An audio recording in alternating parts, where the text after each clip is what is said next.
थोड़ा विस्तार से समझते हैं। इन्फोग्राफिक के जो शुरुआती तथ्य हैं वो बताते हैं कि ये प्लांट भिवाड़ी के पास सलारपुर खुशखेड़ा में स्थित है, जो अलवर जिले में आता है। हाँ, एनसीआर के काफी करीब। हाँ वही, और वहाँ एक एल्सिना इलेक्ट्रॉनिक्स मैन्युफैक्चरिंग क्लस्टर है जहाँ इस प्लांट ने आकार लिया है। अच्छा। कंपनी का नाम है सहस्त्र सेमीकंडक्टर्स प्राइवेट लिमिटेड और 15 मई 2026 को इसका वर्चुअल उद्घाटन हुआ था। ये तो बेसिक जानकारी होगी। ये तो सतह की बात हुई, लेकिन स्रोत में एक लाइन है जो मुझे थोड़ा हैरान कर रही है। इसमें लिखा है कि ये भारत का पहला एसएमई आधारित एटीएमई या ओसैट सेमीकंडक्टर प्लांट है। अच्छा। अब एसएमई का मतलब होता है स्मॉल एंड मीडियम एंटरप्राइज, मतलब लघु एवं मध्यम उद्योग। अच्छा। अब मेरी जानकारी के हिसाब से चिप बनाना तो इंटेल, सैमसंग या ताइवान की जो टीएसएमसी जैसी विशाल कंपनियां हैं। हाँ, जो अरबों डॉलर खर्च करती हैं। बिल्कुल यार, जो एक कारखाने पर बीसियों अरब डॉलर लगा देती हैं।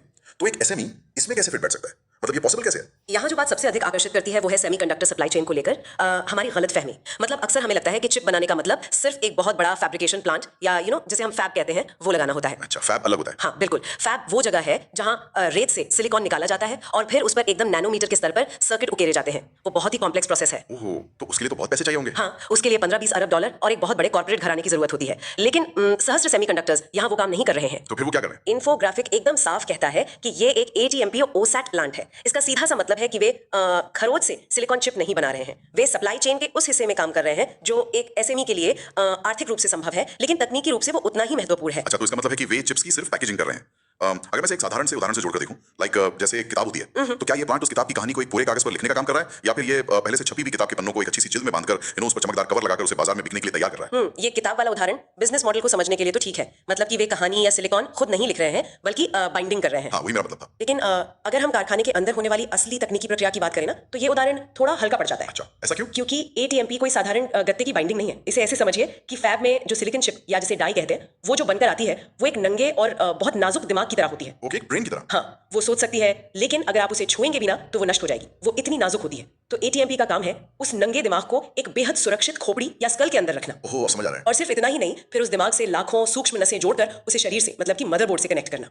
ये एनालॉजी वाकई दिमाग में एकदम स्पष्ट तस्वीर बनाती है। मतलब वो नसें जोड़ने वाला काम। तो एटीएमपी में ये नसें जोड़ने का काम असल में होता कैसे? स्रोत में एटीएमपी का full form assembly, testing, marking और पैकेजिंग बताया गया है। इन चारों चरणों के अंदर असल में क्या चल रहा होता है? मैं समझाती हूँ। सबसे पहले आती है असेंबली।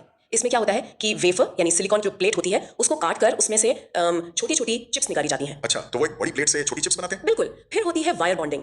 यहाँ इंसान के बाल से भी कई गुना पतले सोने या तांबे के तारों का उपयोग करके उस सिलिकॉन चिप को बाहरी बेस के साथ जोड़ा जाता है। बाप रे, इंसान के बाल से भी पतले तार? हाँ, ये काम इतना सूक्ष्म होता है कि इसे इंसान नहीं कर सकते। इसे सिर्फ हाईटेक कैमरा और उन्नत रोबोट ही कर सकते हैं। तो ये हो गई असेंबली। फिर पैकेजिंग में क्या होता है? इसके बाद पैकेजिंग का चरण आता है, जहां इस पूरे सेटअप को एक काले रंग के प्लास्टिक या सिरेमिक आवरण में सील कर दिया जाता है ताकि वो गर्मी, नमी और झटकों से बच सके। अरे हाँ, मतलब जो काली रंग की चौकोर चिप्स हम किसी भी हरे रंग के सर्किट बोर्ड पर देखते हैं वो असल में पैकेजिंग है।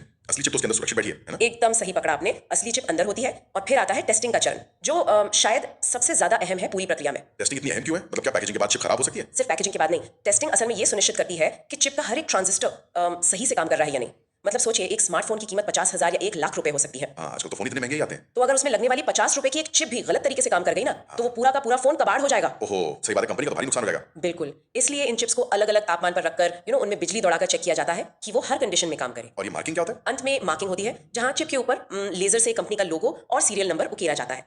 बस ये फाइनल स्टेप है। अच्छा, तो ये पूरा एटीएमपी का प्रोसेस है। लेकिन ये ओसैट क्या है? इन्फोग्राफिक में एटीएमपी के साथ ओसैट भी लिखा है। क्या दोनों एक ही बात है? तकनीकी रूप से देखें तो काम वही है, लेकिन ओसैट का मतलब है outsourced semiconductor assembly and test. ये असल में एक बिजनेस मॉडल है। बिजनेस मॉडल मतलब कैसे? मान लीजिए कोई कंपनी है जो सिर्फ चिप की डिजाइनिंग करती है, जैसे एप्पल हो गई या कॉलकॉम हो गई, लेकिन उसके पास अपनी खुद की पैकेजिंग और टेस्टिंग फैक्ट्री नहीं है, तो वो अपना काम सहस्त्र जैसी किसी विशेषज्ञ कंपनी को आउटसोर्स कर देती है। ओसैट मॉडल ने ही छोटे उद्यमों को यानी एसएमई को इस विशाल उद्योग में एंट्री करने का रास्ता दिया है। यहाँ बात सच में बहुत दिलचस्प हो जाती है। और सच कहूं तो स्रोत में दिए गए कुछ आंकड़ों को देखकर ना मेरे दिमाग में खतरे की घंटी भी बज रही है। अच्छा, ऐसा कौन सा आंकड़ा है? देखो, इन्फोग्राफिक बताता है कि इस प्लांट में 150 करोड़ रुपए से अधिक का निवेश हुआ है। उनकी वर्तमान क्षमता 6 करोड़ यूनिट प्रति वर्ष है और उनका लक्ष्य इसे 40 से 60 करोड़ यूनिट तक ले जाने का है। हाँ, ये तो उनके टारगेट्स हैं। और सबसे चौंकाने वाली बात, इनका दावा है कि वो 60% से अधिक उत्पादों का निर्यात करेंगे। रुकिए, ये थोड़ा अवास्तविक नहीं लग रहा? अवास्तविक कैसे? मतलब एक एसएमई जिसने सिर्फ 150 करोड़ रुपए लगाए हैं, वो रातों रात ताइवान, चीन या दक्षिण कोरिया की विशाल कंपनियों को वैश्विक स्तर पर टक्कर कैसे दे सकती है? क्वालिटी कंट्रोल का क्या होगा? दुनिया भर के खरीदार एक नई भारतीय कंपनी पर भरोसा ही क्यों करेंगे? आपका संदेह पूरी तरह से जायज है। मतलब कागजों पर 60% निर्यात का लक्ष्य बहुत आसान लगता है, लेकिन असली दुनिया में ये एक जंग की तरह है। वही तो।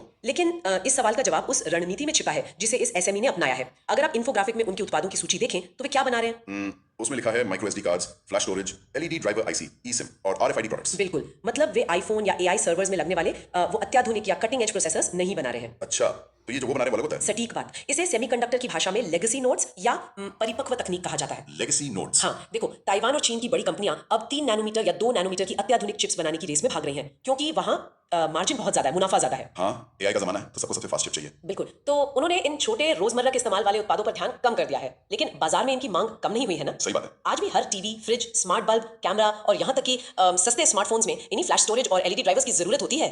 और ये आरएफआईडी तो आजकल हर जगह है। मतलब हमारी गाड़ियों पर जो फास्टैग लगा है वो आरएफआईडी तो है। बिल्कुल। मॉल्स में इन्वेंट्री मैनेजमेंट हो या लॉजिस्टिक्स, सब जगह इसका धड़ल्ले से इस्तेमाल हो रहा है। तो इसे ऐसे समझिए कि वे फॉर्मूला 1 रेसिंग कार के भारी भरकम इंजन नहीं बना रहे हैं, बल्कि वे उन नट बोल्ट्स और टायर्स का निर्माण कर रहे हैं जिनकी जरूरत हर सामान्य गाड़ी को सड़क पर चलने के लिए होती है। हाँ, और गाड़ियां तो करोड़ों हैं। एकदम। और क्योंकि इन उत्पादों की तकनीक पहले से स्थापित हो चुकी है, पुरानी है, इसलिए एक एसएमई के लिए क्वालिटी कंट्रोल बनाए रखना बहुत मुश्किल नहीं है। अब समझ आया, ये बहुत ही स्मार्ट प्ले है। और जहां तक दुनिया भर के खरीदारों के भरोसे की बात है, तो हमें 2021 के ग्लोबल चिप शॉर्टेज को याद करना होगा। अरे हाँ, कोविड के समय जब दुनिया भर में कारों का उत्पादन सिर्फ इसलिए रुक गया था क्योंकि उनके पास $10 वाली चिप्स नहीं थी। गाड़ियां फैक्ट्री में खड़ी की खड़ी रह गई थी। वही टर्निंग पॉइंट था। उस समय दुनिया भर की कंपनियों ने ये महसूस किया कि भाई चिप पैकेजिंग के लिए सिर्फ एक देश या एक क्षेत्र जैसे ताइवान या चीन, उस पर निर्भर रहना कितना खतरनाक हो सकता है। हाँ, सारा का सारा सप्लाई चेन ठप हो गया था। इसे ही सप्लाई चेन में चाइना +1 रणनीति कहा जाता है। मतलब चीन के अलावा एक और विकल्प होना चाहिए। अच्छा, तो ये लोग उस विकल्प की तरह खुद को पेश कर रहे हैं। बिल्कुल, वैश्विक कंपनियां अब सक्रिय रूप से चीन के बाहर ऐसे ओसैट पार्टनर्स खोज रही हैं जो उन्हें स्थिर सप्लाई दे सकें। राजस्थान के भिवाड़ी में बैठा ये प्लांट उसी वैश्विक मांग को पूरा कर रहा है। 60% निर्यात का मतलब है कि वे उस अंतर्राष्ट्रीय क्वालिटी स्टैंडर्ड को मैच कर रहे हैं। यार ये रणनीति वाह।